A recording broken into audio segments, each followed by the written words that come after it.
IPS Lokesh Sonwal जी हमारे साथ हैं। आप एसओजी में पुलिस अधीक्षक हैं फिलहाल।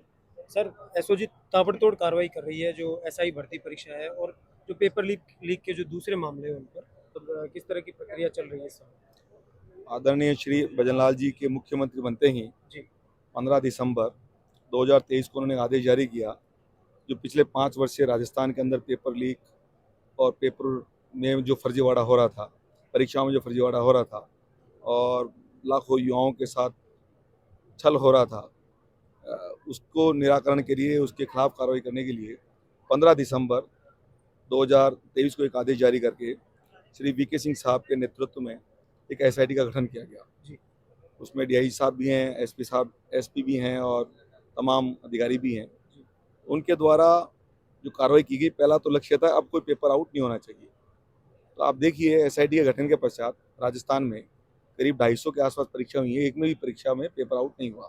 तो ये एसओजी की उपलब्धि है और निसंदेह इस बात का सरकार का वो जाता है श्रेय कि उन्होंने एक एसआईटी का गठन करके इस पर अंकुश स्थापित किया। दूसरा, पेपर लीक के अंदर अब तक करीब हमने पेपर लीक, अन्य फर्जीवाड़ा, डमी, फर्जी डिग्रियां, ये सब उसी का पार्ट है। उसके अंदर 370 से अधिक हमने गिरफ्तारियां की है और इस पेपर लीक में और डमी में, फर्जीवाड़े में सरकार ने दोहरी मार करी है ताकि इनकी कमर टूट जाए। जो सरकारी टीचर या सरकारी नुमाइंदा, सरकारी अधिकारी, कर्मचारी प्रत्यक्ष अप्रत्यक्ष रूप से इस घोटाले में, इस पेपर लीक में, इस षड्यंत्र में लिप्त थे, जिन्होंने पेपर लीक को सॉल्व करने में, पेपर लीक को पेपर आउट कराने में, पेपर को परीक्षार्थी तक पहुंचाने में जो मदद करी, ऐसे करीब 200 के लगभग हमने चिन्हित किए एसओजी ने। और श्री मुख्य सचिव साहब हैं हमारे, सुधांशु पंत साहब, उनके नेतृत्व में इस संबंध में बार बार मीटिंगें होती हैं, सभी विभागों से बात करते हैं और अब तक 95 सरकारी लोक सेवकों को सीधा बर्खास्त किया गया। जैसे अभी हमने कल ही एक एसडीएम थे फतेह जैसलमेर के अंदर, वो 2 लोगों के लिए डमी बनकर एग्जाम दी उन्होंने जुलाई अगस्त में, जबकि उनका रिजल्ट आ चुका था। उसके बाद इस सितंबर में एग्जाम हुई थी सब इंस्पेक्टर की, उसके अंदर 2 नरपत और एक राम निवास, उसकी जगह डमी बनकर उन्होंने परीक्षा दी, जो बाद में आगे जाके मेन लिस्टों में क्वालिफाई नहीं हो पाए, लेकिन वो उनकी जगह वो अपीयर होकर के उन्होंने एज ए डमी के रूप में परीक्षा दी। तो जैसे जैसे हमारी अनुसंधान बढ़ रहा है, तफ्तीश आगे बढ़ रही है, आगे लिंक जुड़ते जा रहे हैं, वैसे एसओजी कार्य करती जा रही है। सर, अभी तक के मामलों में सस्पेंशन की प्रक्रिया होती थी, अब बर्खास्त भी हो रहे हैं, क्या आपराधिक कार्रवाई भी होगी? आपराधिक कार्य तो हो रही है ना, आपराधिक कार्य भी हो रही है साथ साथ। नहीं, लोक सेवकों की बात कर रहा हूँ। लोक सेवकों की आपराधिक कार्रवाई हुई ना, गिरफ्तार हुए हैं वो लोग और आगे भी कार्रवाई होगी, उनकी संलिप्तता पाए जाने पर गिरफ्तार होंगे वो लोग। अभी ये सारे लोग गिरफ्तार हो रहे हैं, धीरे धीरे गिरफ्तारियां हो रही है। अब तक 370 गिरफ्तारियां हो चुकी, करीब हजारों गिरफ्तारियां बाकी है। इससे जो युवा जो तैयारी करके ओरिजिनली जाते हैं उनको बड़ा नुकसान होता है, इस पर क्या? अब उस पे अंकुश लग गया सब चीजों पे।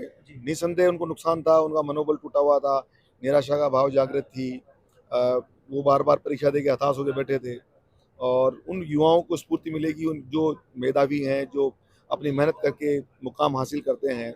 अब आप देखिए ना, फर्जी डिग्रियां और इन सब चीज़ों का प्रभाव देखिए आप, जितनी भी इन दिनों परीक्षा हो रही है, 27, 28, 30% के आसपास परीक्षार्थी आ रहे हैं। पहले 70-80% एग्जाम दिया करते थे। तो ये लोग कौन गायब हुए? तो हमने इसका एक इनपुट प्राप्त किया।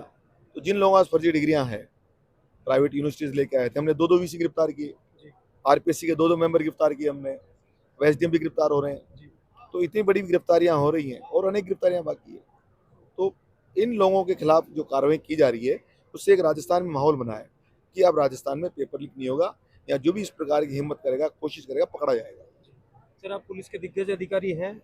राजस्थान में आरएएस भर्ती के जो अभ्यर्थी हैं उनको इंटरव्यू के लिए क्या टिप्स देंगे, किस तरह से वो तैयारी करें, थोड़ा इस पर मार्गदर्शन कीजिए। देखिए, उनको खुद पे, अपने पे आत्मविश्वास रखें, खुद पे विश्वास रखें। विश्वास ही बड़ी चीज़ है। सेल्फ कॉन्फिडेंस जो आता है इंसान में, व्यक्ति में या प्रतिभागी में, वो अपनी मेहनत से और अपनी पढ़ाई से आता है। तो जितना आदमी पढ़ता है, जितनी मेहनत करेगा, उतना ही उसमें सेल्फ कॉन्फिडेंस जागृत होगा। अपने मनोबल को बनाए रखें, ये मान के चलें कि अब राजस्थान में गड़बड़ी नहीं हो रही, किसी प्रकार का ये जो इंटरव्यू में पेपरों में काफ़ी जो पिछले दिनों में हुआ वो अब नहीं होगा। तो आराम से उसका उत्साह बनाए रखें, मनोबल बना के एग्जाम दे और उसको निश्चिंत है, अगर ये मेधावी है तो अपना स्थान प्राप्त करेगा। Thank you.